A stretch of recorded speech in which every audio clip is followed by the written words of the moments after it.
하나님의 말씀은 마태복음 25장 31절입니다. 신약성경 44면 44페이지 마태복음 25장 31절로 40절의 말씀입니다. 인자가 자기 영광으로 모든 천사와 함께 올 때에 자기 영광의 보좌에 앉으리니 모든 민족을 그 앞에 모으고 각각 구분하기를 목자가 양과 염소를 구분하는 것 같이 하여 양은 그 오른편에 염소는 왼편에 두리라. 그때 임금이 그 오른편에 있는 자들에게 이르시되 내 아버지께 복받을 자들이여 나와 창세로부터 너희를 위하여 예비된 나라를 상속받으라. 내가 줄일 때에 너희가 먹을 것을 주었고 목마를 때에 마시게 하였고 나그네 되었을 때 영접하였고 헐벗었을 때에 옷을 입혔고 병들었을 때에 돌보았고 옥에 갇혔을 때에 와서 보았느니라. 이에 의인들이 대답하여 이르되 주여 우리가 어느 때에 주께서 줄이신 것을 보고 음식을 대접하였으며 목마르신 것을 보고 마시게 하였나이까? 어느 때에 나그네 되신 것을 보고 영접하였으며 헐벗은 것을 보고 옷 입혔나이까? 어느 때에 병드신 것이나 옥에 갇히신 것을 보고 가서 배웠나이까? 하리니 임금이 대답하여 이르시되 내가 진실로 너희에게 이르노니 너희가 여기 내 형제 중에 지극히 작은 자 하나에게 한 것이 곧 내게 한 것이니라. 아멘. 기도하겠습니다. 말씀으로 온 우주 만물을 창조하신 능력의 하나님의 말씀이 오늘 선포될 때 잘 박힌 목과 같이 우리의 육체의 신비에 아로새겨지게 하여 주사 그 말씀이 우리 영혼을 소생시키시고 충격적으로 다가옴으로 말미암아 생명이 다하는 날까지 잊어지지 아니하도록 역사하여 주옵소서. 예수 그리스도의 거룩하신 이름으로 간절히 기도드리옵나이다. 아멘. 대한민국에서 발행하는 많은 신문들이 있죠. 동아일보, 한국일보, 조선일보, 중앙일보 등등 있지만 그중에 매일경제신문이라는 신문이 있습니다. 우리나라의 경제 상황을 아주 조속히 알려주는 그 신문인데 그 신문 여러 섹션 중에 하나가 사진으로 말한다. 사진은 말한다라는 섹션이 있습니다. 거기에 나온 기사를 소개드립니다. 20대의 한 젊은이가 다 찌그러진 트럭 한 대를 가지고 청소업을 시작을 했습니다. 그 모습을 한번 연상해 보세요. 20대의 젊은이가 다 찌그러진 트럭을 가지고 다른 데 청소를 하는 것, 별로 좋은 그림이 아니죠. 그 청년의 앞날이 그냥 암울합니다. 그런데 어느 날 비가 구질구질 내리는 날 경인 고속도로를 타고 인천에서 서울로 가던 중이었습니다. 그런데 고속도로를 가고 있는데 이쪽 곁길에 외국인 여자가 서 있는 것을 보았습니다.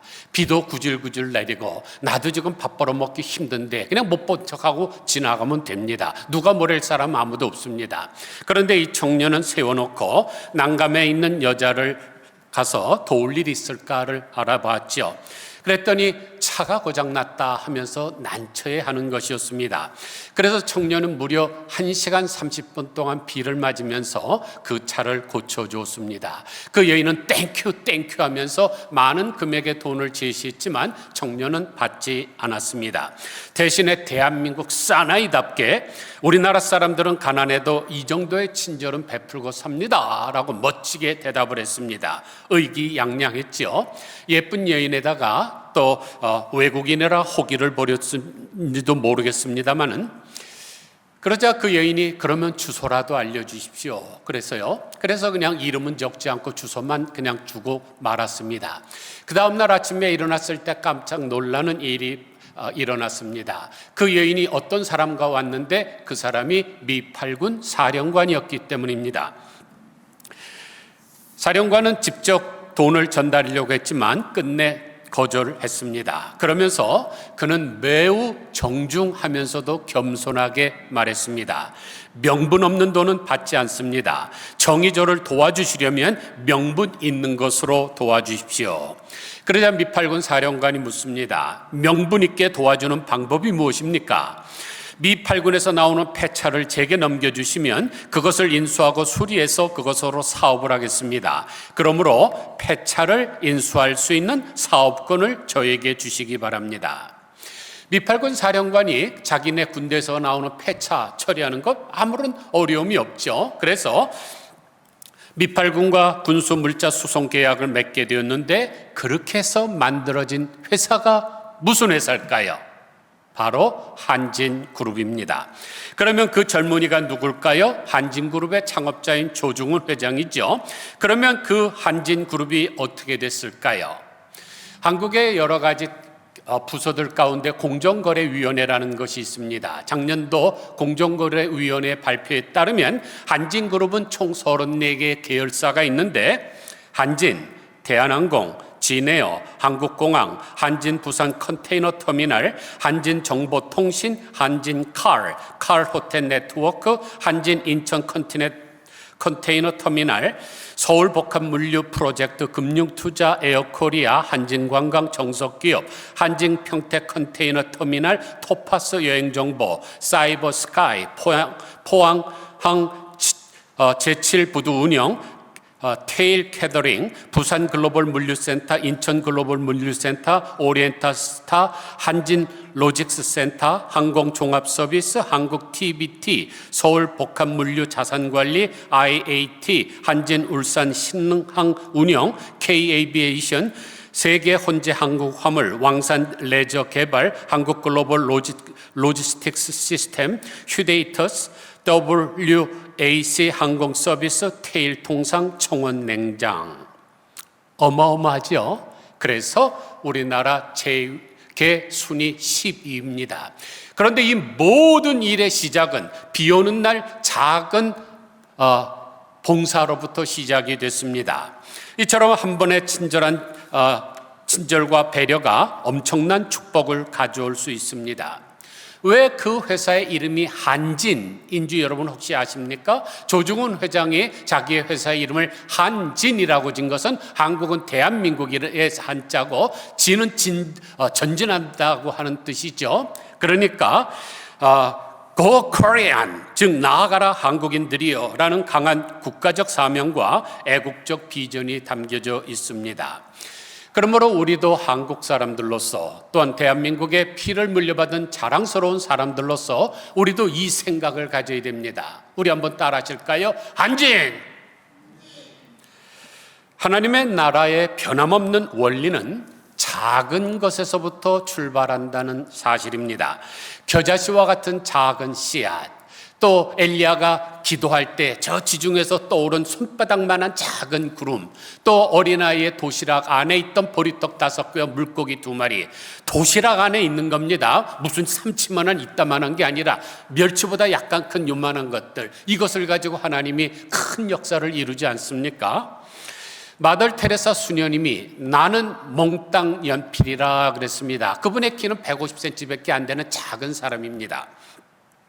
그런데도 하나님은 그 몽땅 연필로 미켈란젤로의 천지 창조보다 더 크고 아름다운 걸작을 만들고 계십니다. 그래서 하나님은 작은 자를 크게 쓰시는 것이죠. 사사기 6장 15절을 보니까, 보소서 나의 집은 므낫세 중에 극히 약하고 나는 내 아버지 집에서 가장 작은 자니이다. 여러분, 기도원이라는 이름의 뜻은 나무꾼이라는 뜻입니다. 그저 나무나 그냥 자르고 사는 사람인데, 그 사람이 하나님의 손에 붙잡히바 되니까 13만 5천 명의 대군을 물리치고 이스라엘을 구원하는 위대한 사사가 되지 않습니까? 12명의 제자들도 마찬가지입니다. 그 중에 마태만 국세청에서 일하는 세리였고, 나머지 사람들은 다 비린내나는 물고기를 잡던 어부였습니다. 그런데 그들이 하나님의 능력에 사로잡히니까 천하를 호령하는 복음의 전령자들이 되지 않았습니까? 이처럼 하나님의 나라는 겨자씨 왕국이고 작은 것을 대단하게 활용하는 위대한 나라입니다. 그러므로 하나님 앞에서는 그 누구도 작은 사람이 없습니다. 그래서 하나님은 어린 다윗의 손으로 거인 골리앗을 물리치는 큰 역사를 이루셨고, 어린아이의 작은 도시락 한 개로 장정만 5천 명을 먹이시고도 남는 기적을 이루셨습니다. 그러므로 여러분이 하는 어떤 일이 작다고 치부하지 마시기를 바랍니다. 그 일이 언젠가 놀라운 역사를 이룰 것입니다. 여러분들은 지금 미국에 살고 있는데, 이 미국이 왜 이렇게 기독교를 잘 믿게 되고 이렇게 또한 전 세계적으로 잘 사는 나라가 되었는지를 아셔야 됩니다. 이런 영적 계보를 아셔야 돼요. 여러분 들어보셨을 거예요. D.L. 무디. 지금도 시카고에 있는 무디 신학교가 있는데 이 이름을 딴 거죠. 이분은 원래 가난한 구두 수선공의 아들이었습니다. 그리고 보스턴의 작은 가게 점원으로 지금 일하고 있는데, 어느 날 주일학교 교사인 에드워드 킴블이 찾아와서 개인적으로 전도를 합니다. 거기서 변화돼서 세계를 호령하는 대위대한 목사가 됐죠. 이분을 이어서 J.B. 마이어가 도전을 받았는데, 이 루디가 얼마나 열정적으로 복음을 전하는 것을 보고 이 사람도 열정적으로 전파해서 유럽을 변화시키는 사람이 됐습니다. 이 사람에 이어서 존 윌버 체프만이 나타났는데, F.B. 마이의 설교를 듣고 헌신을 결심을 했습니다. 그래서 미국을 전역을 다니면서 복음을 전하는 강력한 부흥사가 되었고, 수많은 사람들이 주께로 돌아왔습니다. 이 사람의 영향을 받은 사람이 빌리 썬데이입니다. 이 사람은 원래 유명한 야구 선수였는데 술집 앞을 지나다가 체프먼의 전도팀 사람들이 부르는 복음성가를 듣고 교회에 나가기 시작을 합니다. 결국 체프먼 목사님의 설교를 듣고 변화되어서 역사상 가장 위대한 대중 전도자 중에 한 사람이 되었습니다. 이 사람의 설교를 듣고 변화된 사람이 모디케이 햄이죠. 이 사람은 남부 지역에 강력한 복음 집회를 인도했는데 그 집회에서 한 소년이 변화를 받습니다. 그 사람이 바로 빌리 그레함입니다. 1934년 노스캐롤라이나 샬럿에 열린 모디케이 햄 집회에 참석했 후에 회심을 했고 20세기 최고의 부흥사가 됐습니다. 이 모든 일이 어떻게 일어났습니까? 구두가게에서 남의 구두나 수선하던 구두 수송공이 회심하니까 그 영적 계보가 이어져 갖고 하나님의 나라가 겨자씨와 같이 커진 것입니다. 그래서 사람들은 작은 것 하면 하찮은 것이라고 치부하는 경향이 있지만, 우리 하나님은 그 작은 것에 큰 가치를 부여하십니다. 여러분, 우리나라 세계 제1위인 삼성그룹이 어떻게 시작됐는지 아십니까? 대구에서 아주 작은 3칸짜리 상점에서 시작을 했습니다. 현대그룹은 종로에 있는 작은 쌀가게 일부를 빌려서 시작을 했고, 쇼핑가의 돌풍을 일으키고 있는 이랜드그룹은 이대 입구의 한 평 반짜리 작은 옷가게에서 시작을 했고, 세계 최고의 은행인 로스차일드는 작은 고물상에서 시작을 했고, 세계 최고 유통업계인 월마트는 알칸소 주의 시골 마을인 벤터빌의 작은 자파성에서 시작을 했고, 세계적인 전자회사인 소니는 도쿄 통신공업이라는 작은 공장에서 시작을 했고, 세계 최고의 커피 전문점인 스타벅스는 시애틀의 한 모퉁이의 작은 카페에서 시작을 했고, 세계 최고의 부작 빌 게이츠의 마이크로소프트사는 가정집 차고를 개조한 작은 사무실에서 시작했고, 세계 최고 컴퓨터 회사인 애플은 자기 집 작은 차고에서 시작을 했고, 세계 최고 유통업체인 아마존도 시애틀의 작은 차고에서 시작을 했습니다. 그래서 성경은 이 작은 것에 큰 가능성을 주지시켜 주십니다. 욥기 8장 7절을 보면 내 시작은 미약하였으나 내 나중은 심히 창대하리라.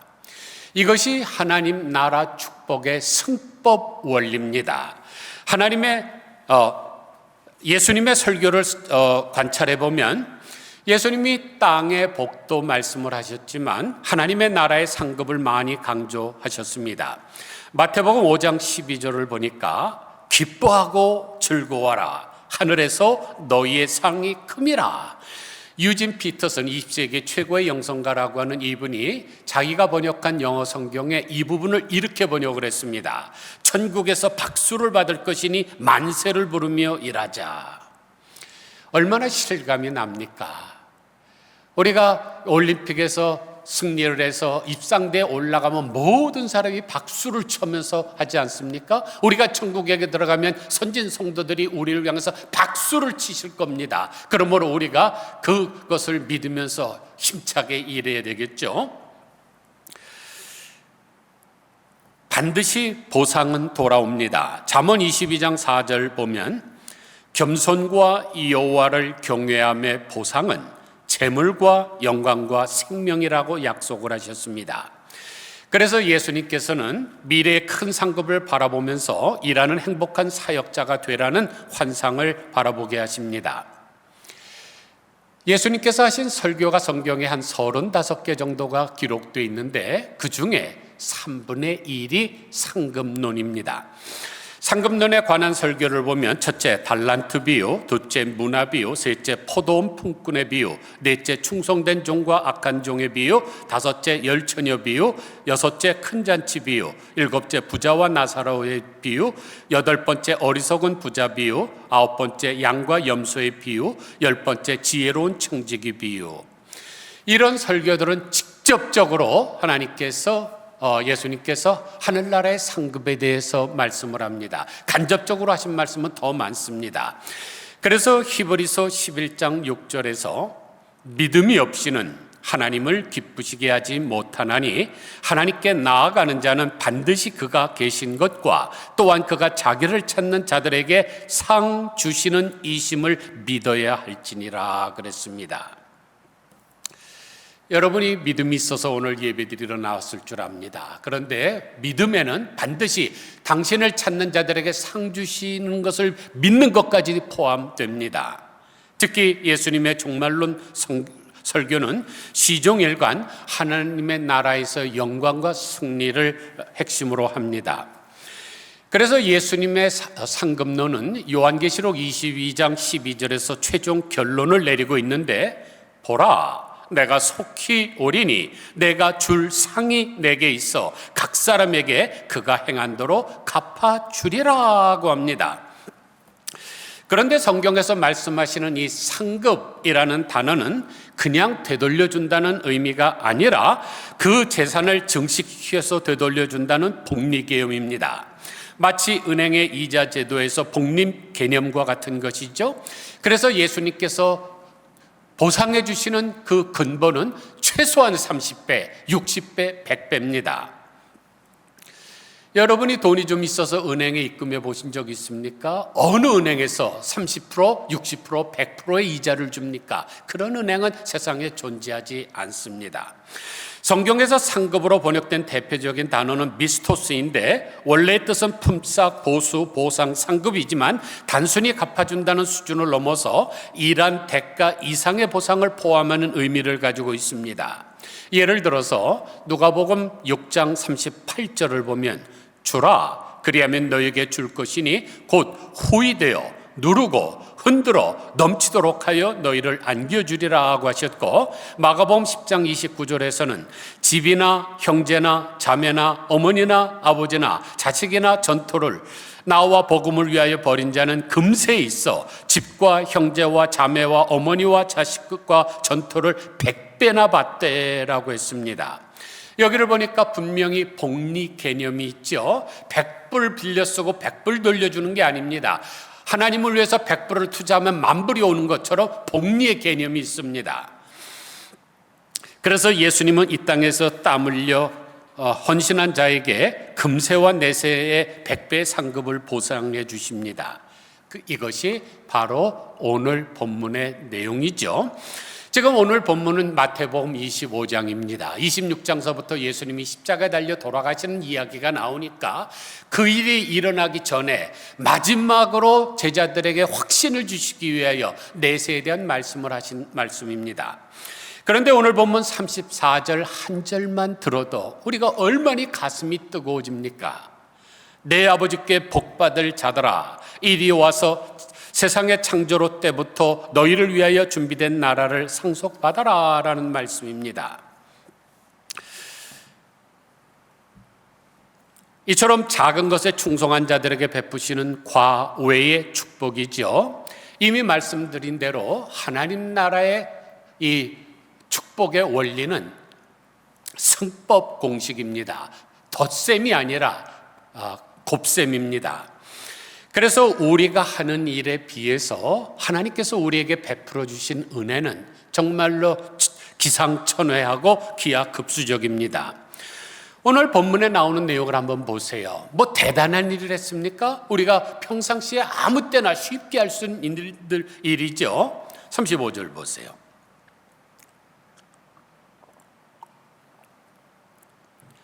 내가 줄일 때에 너희가 먹을 것을 주었고 목마를 때에 마시게 하였고 나그네 되었을 때 영접하였고 헐벗었을 때에 옷을 입혔고 병들었을 때에 돌보았고 옥에 갇혔을 때에 와서 보았느니라. 우리가 쉽게 할 수 있는 일들이에요.